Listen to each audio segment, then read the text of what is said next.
Hello, fellow Sudokans, and welcome to Zen and the Art of the Guardian Sudoku Puzzle. It's Monday, the 5th of September 2022. I hope you are keeping well.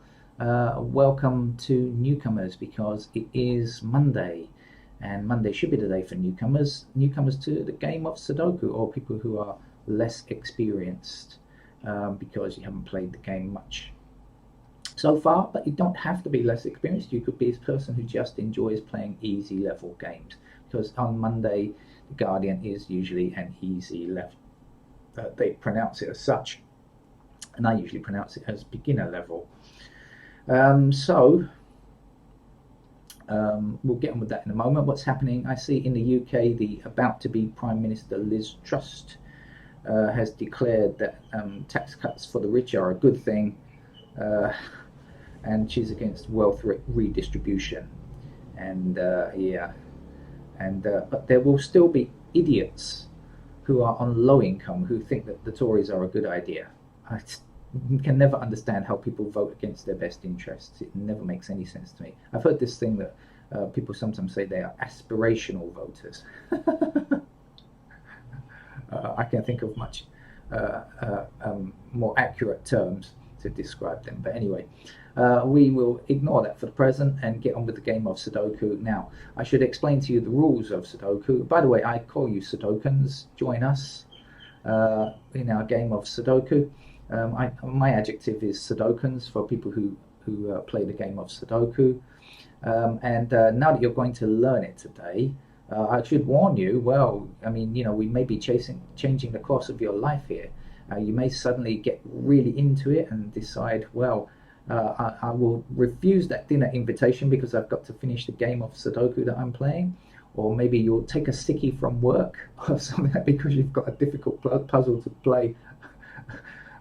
It could be life-changing. But I doubt it because it's just a game and just for fun, and no need to get immensely worried or concerned or angry even about it, even if at times it can be a frustrating thing. It's meant to be a pleasure. Please remember that. Right, let's get on with the game then. So how do we, let me explain the rules first. So you will see that there are 9 squares in this row across and in every row across, and you'll notice that there are some numbers placed. There's a 5 in this row, there's a 1 and a 6 in this row. But if you count up the total number of squares, you'll find that there are 9. Now, if you look down in these columns, you'll find that there are 9 squares in each column as well. And you'll find numbers between numbers 1 to 9, between numbers 1 and 9 in each column. And our objective here is to place the digits 1 through 9 into each of the cells, and of course 1 number per cell. When I say cell, I'm referring to these squares. Okay, but we have one more thing to remember, and that is that we also have these smaller blocks like this here and this one here, which also contain 9 squares, and we must put numbers 1 to 9 in there. Right, so now you know the rules of Sudoku. All that remains is for us to play the game and see how to do it. So let's say, hey, we're going to look for digit 5, all right? Now we know that the number can appear in its row or column once only. I'm going to target this block down here. I'm going to look because down here we don't have a digit 5. But what we can say is 5 in this column here means that there cannot be a 5 anywhere else in this column. So all of these squares are excluded from digit 5. From becoming a digit 5, I should say. And now we have a 5 here as well, and the same thing applies down here. So we can't have a 5 in this empty square. Of course, these squares already have numbers in, so I'm just highlighting them just to show you that we kind of look in lines along the rows and columns, really. Now, what do we find? We find there's a 3 and an 8 already placed in these squares or cells, and that leaves just 1 empty square or cell where the 5 can actually go without being affected by anything else. And so we know that the 5 must be placed there. It can't go anywhere else. And so we can place it. Now, there's no need to say, hey, could a different number go there? No. If there is only one possible location where it is unaffected by intersecting digits of the same kind, then that's where it goes. Let's do it again. We have 5 blocking. I say blocking across this row. That's the term I use. and a 5 blocking down here, and a 5 blocking across here. So I use the term blocking. What I mean is forbidding any of those cells from becoming digit 5. And guess what? We've got just 1 here. Now we don't have 5 yet. We've got 4, 6, 2, and 9. Another 5 will join them. And of course we've got fewer squares to fill in. Okay? Got the idea? Right, so what I'd like you to do then, if you've got the idea, is to find me a digit 4 in this block. Find me a digit 4, because we don't have one yet. We've got 3, 9, 8, 2, and 5, but we don't yet have a 4. So where will the 4 go? Do not forego this question. The 4 will go, because this 4 blocks across here and this 4 blocks across here, so the 4 will go there. And I know you got that, didn't you? Because it wasn't too tough, was it? Right, so now you're really getting the idea. Now you're becoming a Sudoku master already. Right, now in this same block, we don't yet have a digit 7 in this block here. So again, I want you to try and find where the 7 can go. Right, I think you've seen it already, because we only need this 7 here, don't we? Which is very close by and easy to see, and we know that these two squares can't be 7 because of this. So we know that 7 appears here.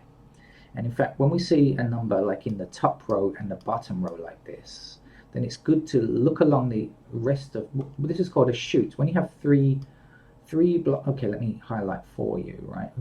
Excuse my strange mouse here.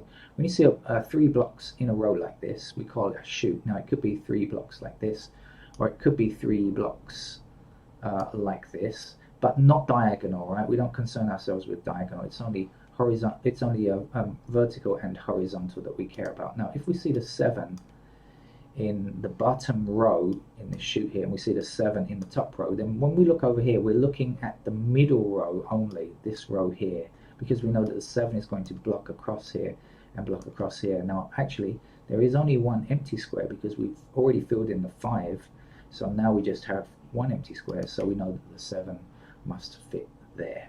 Okay, where does the 3 go in this block, I ask you? And I think you've found it already, because there are not many options left. So the 3 blocks across here, giving us a 3 there. Now we've only got 2 empty squares, so normally if you find 2 empty squares within a block or a row or a column, it's a good idea to see what's missing. We don't have a 1, we have a 2, we have 3, 4, 5, 6, 7, we don't have an 8. We've got a 9. So we know that the missing numbers from 1 to 9 here are 1 and 8, and those are the numbers that must be entered into these 2 empty squares. Now fortunately for us, we've got up here a blocking 1, so we know that the 1 will not appear in this square and has to go here, and now there's only the 8 left, and if you're not sure, you can count through and find it. Now again, we've got 8 in the top row here and the 8 in the middle row here, so when we extend right across like this, excuse me, and the 8 extend across like this, we're left with looking for 8 in the bottom row down here. Right now we've already got 2 squares filled in, so we know that the 8 must go there. Wow, you're coming along quickly, aren't you? Right, now we've only got 2 digits missing from this row here. We've got 2, 3, 4, 5, 6, 7, and 8. So what we are missing is 1 and 9 to complete this row. For this row to be finished, we need a 1 and a 9, which must go in these 2 squares. Now guess what? Again, we've got a blocking 1 here, so we know that the 1 goes there and the 9 will finish that row. Now the missing numbers here are 2 and 6. That's what we need. We've got 1, 3, 4, 5, 7, 8, 9. So 2 and 6 go here, and the 6 blocks this square, so the 6 is there, and the 2 finishes the block. Down here we are missing 1 and 6, and indeed we have another intersecting 6, so our 6 will go here and our 1 will go there. And guess what? Look, we've completed a chute already, so this lower chute is complete. We've got a minimum 1/3 of the puzzle done, actually more than that, because we've got random digits up here as well, but you can see how well it's coming along, and it's coming along very nicely. Now my suggestion is, at this point, maybe you start looking through the digits one at a time. that will help you. In fact, it will give us a 1 in this square here. So what do I mean? When you click on a 1 like this, if you're using a computer solver, but even if you're not, you could just follow the ones around. So you can see that the 1 blocks up here, the 1 blocks up here, and we have an intersecting 1 across both of these rows. And so right in that top corner there, we can place ourselves a digit 1. Now we can't get any more, because when we look for where the others could go, we find they're available only in these squares. Now we can't tell which is which, because either this will be 1 and this will be 1, or this will be 1 and this will be 1, but we don't know which is which, so we have to leave it. So maybe we'll go on to digit 2 and see if we can find anything useful like that. We see the 2's blocking down here and up here, so we know that the 2's are limited to these 3 squares, but we don't have any intersecting numbers here, so any intersecting 2's here rather, so we don't know which is which. So again, there's nothing really useful there for the moment, so we'll leave it and we'll go on to the next digit. And there's nothing particularly useful there. I'll save some time, but you should be looking, of course. Now when we see something like this often looks interesting, like it might be interesting. In this case it's not going to turn out to be very interesting, but it looks like it might be. What I mean is, when you see a number blocking up here like this, we are going to limit the number 4 to one of these 2 squares, which will limit 4, which means that 4, because 4 appears either here or here, it can't appear in any of these squares over here. Now quite often that will be useful. In this case not. Our 4's here and here means that 4's go there, and in this case the 4's can go there, so it doesn't actually work out, but it is often a very useful thing and is something to bear in mind. Excuse me.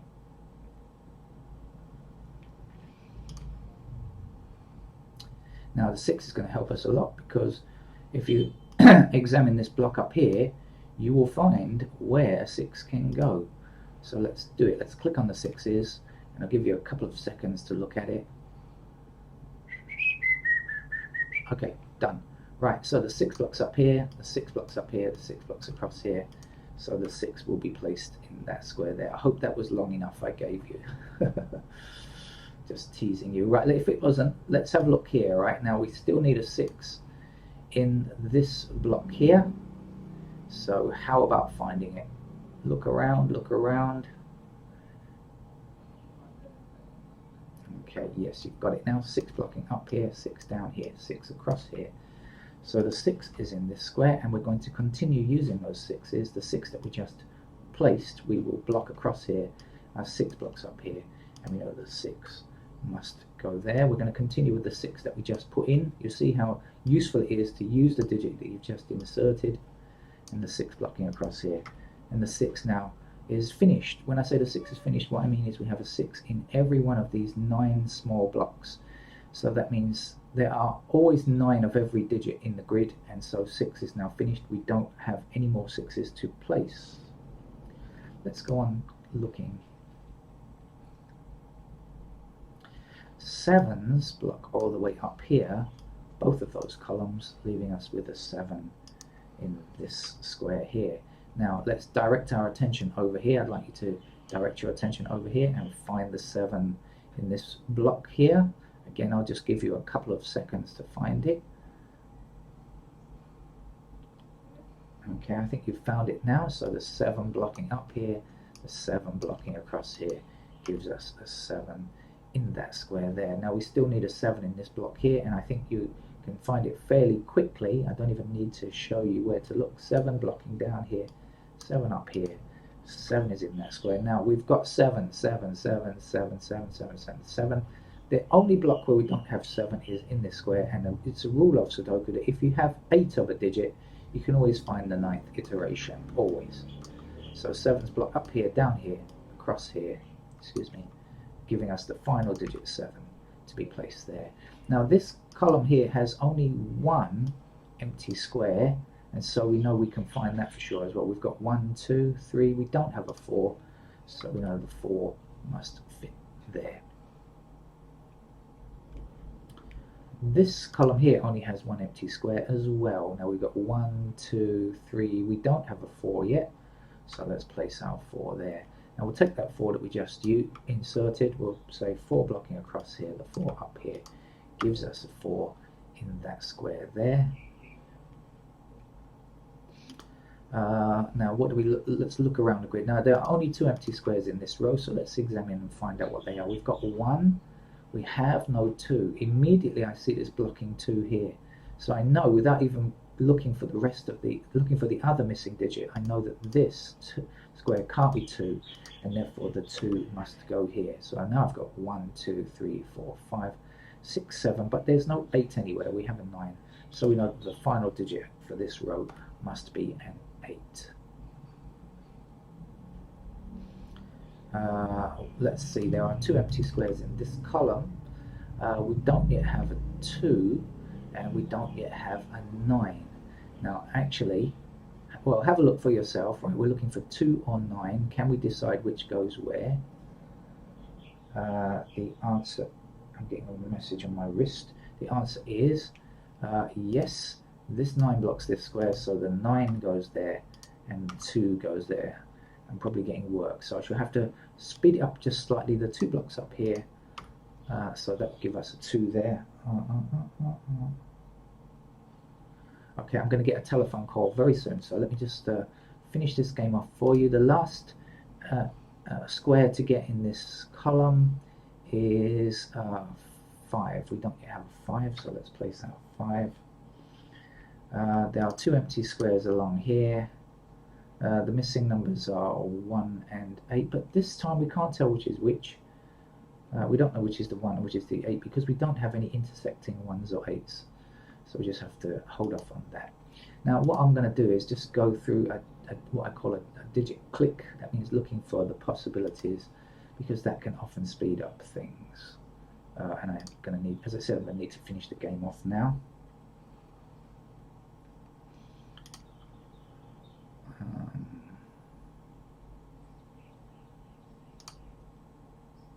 We haven't finished 5 yet? No, we haven't, but I know something. So I know that 6 and 7 are done. We don't have to look for 6 and 7. Oh, here, look, there's 1 empty square in this block. There we go. See, that happens when you're trying to speed up. Sometimes you miss things, I think. Okay, missing numbers in these 3 squares are 3, 4, and 5. Now we can see that 4 and 5 are in the same row. So when we ask ourselves, can this square be a 4? The answer is no. Can it be a 5? No. Therefore, it must be a 3. Okay. And now we look at these, this column down here. Now I know that the 3 is missing from this column down here. We don't yet have a 3. But I can see immediately that the 3 blocks here and will have to appear here. And then the other empty square will belong to the digit 8. Feel like Sesame Street. Now the missing numbers across here now are 2 and 9, I think. So we have an intersecting 9 up here, blocking all the way up there. So that will be our 9, and the 2 will complete the row. Now 2 blocking down here and 2 across here gives us 2 in this square here. The 1 blocking up here puts a 1 into that square there. The missing digit here now is 8. 8 blocks across here giving us an 8 here. There's 1 empty square here that belongs to the 1. 9 blocks this square here, giving us a 9 in this square. 3 is the last number that we need for this column or this block. It's the same digit, of course. Now the 3 blocks across here and the 3 blocks up here, so that will be a 3. Now there's only 1 number missing in this column. That missing number is 4, I believe. Okay. Now there's 4 blocks this square here, so 4 will appear here. This will be a 5. 5 blocks this from being a 5, so 5 appears here, and there's only 1 number to complete today's beginner level Sudoku puzzle. And I hope you enjoyed that, and I hope it gets you into the game. There are plenty of other beginner games in the playlists on this channel, so practice a few beginner games, and once you've got the hang of it you can start learning some tricks. Okay, thank you, bye bye.